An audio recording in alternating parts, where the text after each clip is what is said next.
بسم اللہ الرحمن الرحیم۔ انس بن مالک رضی اللہ عنہ سے روایت ہے کہ نبی کریم صلی اللہ علیہ وآلہ وسلم نے فرمایا، کوئی شخص بھی ایسا نہ ہوگا جو جنت میں داخل ہونے کے بعد دنیا میں دوبارہ آنا پسند کرے، خواہ اسے ساری دنیا مل جائے سوائے شہید کے۔ اس کی یہ تمنا ہوگی کہ دنیا میں دوبارہ واپس جا کر 10 مرتبہ اور قتل ہو اللہ کے راستے میں، کیونکہ وہ شہادت کی عزت وہاں دیکھتا ہے۔ صحیح بخاری حدیث نمبر 2817۔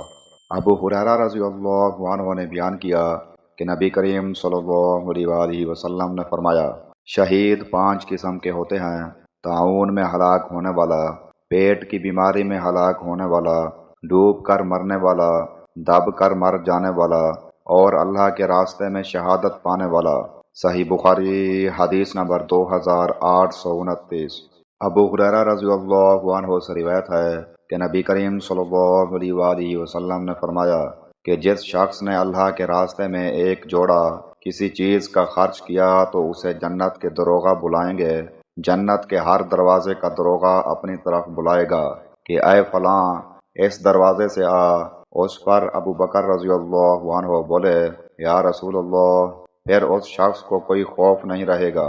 ان حضرت صلی اللہ علیہ وآلہ وسلم نے فرمایا، مجھے امید ہے کہ تم بھی انہی میں سے ہوگے۔ صحیح بخاری حدیث نمبر 2841۔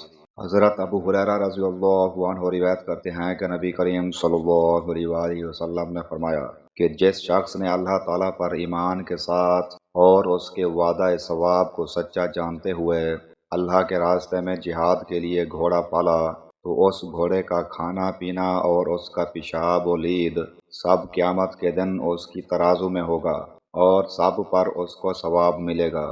صحیح بخاری حدیث نمبر 2853۔